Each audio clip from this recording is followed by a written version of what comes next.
ನಮ್ಮ natural star ನಾಣಿಯವರ production ಆದ wall poster ಕಡೆಯಿಂದ ಆ್ಯಂಡ್ ಹೊಸ ಡೈರೆಕ್ಟರ್ ಆದ ರಾಮ್ ಜಗದೀಶ್ ಸೇರಿ ಈ ಕೋರ್ಟ್ ಮೂವಿಯ ನಿರ್ಮಾಣ ಮಾಡಿದ್ದಾರೆ. ಸೊ ಈ ಮೂವಿ ನನಗೆ ಹೇಗನ್ನಿಸ್ತು ಅಂತ ತಿಳ್ಕೊಳ್ಳೋಕ್ಕೂ ಮುಂಚೆ ನಮಸ್ಕಾರ ಎಲ್ರಿಗೂ, ವೆಲ್ಕಮ್ ಟು ಅವರ್ ಚಾನಲ್ ಚಿತ್ರ ಚರ್ಚೆ. ಇನ್ನು ಈ ಸಿನಿಮಾದ ಪ್ಲಾಟ್ ಬಂದ್ಬಿಟ್ಟು ಆ್ಯಕ್ಚುಲಿ ಇದು ಚಂದು ಜಾವಿಲಿ ಟೀನೇಜ್ ಲವ್ ಸ್ಟೋರಿ. ಅದರೊಳಗೆ ಹುಡುಗಿಯ ಮಾವನಾದ ಮಂಗಪತಿಗೆ ಇವರಿಬ್ಬರ ಲವ್ ಸ್ಟೋರಿ ಗೊತ್ತಾದ ಮೇಲೆ ಚಂದು ಮೇಲೆ ಪಾಕ್ಸೋ ಆ್ಯಕ್ಟ್ನ ಕೇಸ್ ಹಾಕ್ತಾನೆ. ಈ ಕೇಸ್ ಹಾಕಿದ್ಮೇಲೆ ಚಂದು ಈ ಕೇಸಿಂದ ಹೊರಗೆ ಬೀಳ್ತಾನ. ಇಷ್ಟಕ್ಕೂ ಪ್ರಿಯದರ್ಶಿ ಅವರ ಕ್ಯಾರೆಕ್ಟರ್ ಯಾರು, ಇವರಿಗೇಕೆ ಸಹಾಯ ಮಾಡ್ತಾರೆ ಅನ್ನೋದನ್ನ ನೀವು ಮೂವಿನ ನೋಡಿ ತಿಳ್ಕೊಬೇಕು. ಇನ್ನು ಈ ಸಿನಿಮಾನ ಸ್ಟಾರ್ಟ್ ಮಾಡೋದೇ ಚಂದು ಮೇಲೆ ಶಿಕ್ಷೆ ಬೀಳೋ ಮುಖಾಂತರ. ಆ್ಯಂಡ್ ಅಲ್ಲಿಂದ ಚಂದು ಮತ್ತು ಜಾವಿಲಿ ಹೇಗೆ ಪರಿಚಯ ಆಗ್ತಾರೆ ಆ್ಯಂಡ್ ಆ ಪರಿಚಯ ಹೇಗೆ ಲವ್ ಆಯಿತು ಅಂತ ಬಹಳ ಫಾಸ್ಟಾಗಿ ತೋರಿಸ್ತಾರೆ, ವಿಚ್ ವಾಸ್ ಗುಡ್. ಇನ್ನು ಒಂದು ಟ್ವಿಸ್ಟ್ ಮುಖಾಂತರ ಫಸ್ಟ್ ಹಾಫ್ನ ಎಂಡ್ ಮಾಡ್ತಾರೆ. ಇನ್ನು ಸೆಕೆಂಡ್ ಹಾಫ್ನ ವಿಷಯಕ್ಕೆ ಬಂದರೆ ಸೆಕೆಂಡ್ ಹಾಫ್ ತುಂಬ ಬರೀ ಕೋರ್ಟ್ ರೂಮ್ ಡ್ರಾಮಾನೇ ನಡೆಯಿತು ಆ್ಯಂಡ್ ಇಟ್ಸ್ ಎಂಗೇಜಿಂಗ್ ಆಗಿತ್ತು.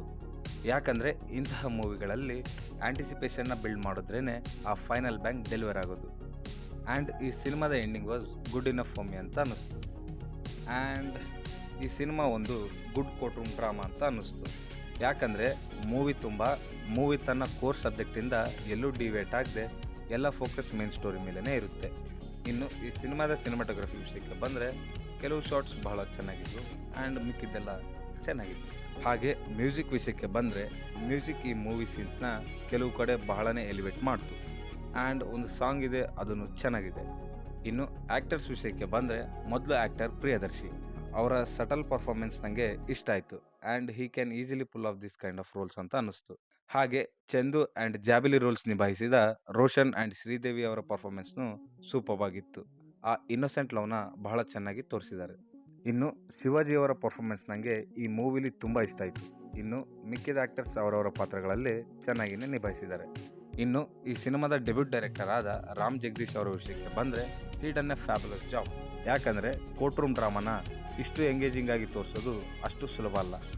ಆ್ಯಂಡ್ ಇವರ ಫ್ಯೂಚರ್ ಪ್ರಾಜೆಕ್ಟ್ಸ್ಗೆ ನಾನು ಯಾವಾಗಲೂ ಎಕ್ಸೈಟೆಡ್ ಆಗಿದ್ದೀನಿ. ಇನ್ನು ಓವರಾಲ್ ಸಿನಿಮಾ ಹೇಗಿದೆ ಅಂದರೆ ಇಟ್ಸ್ ಅ ಗುಡ್ ಫಿಲ್ಮ್. ಈ ಸಿನಿಮಾನ ನೀವು ನೋಡ್ಬೇಕು ಅಂದ್ಕೊಂಡ್ರೆ ಧಾರಾಳವಾಗಿ ನೋಡ್ಬೋದು. ನಿಮ್ಮ ಟೈಮ್, ನಿಮ್ಮ ಪ್ರತಿ ಮಿನಿಟ್ನು ವರ್ತ್ ಆಗುತ್ತೆ ಅಂತ ಹೇಳ್ತಾ ಸೈನಿಂಗ್ ಆಫ್ ಟೀಮ್ ಚಿತ್ರ ಚರ್ಚೆ.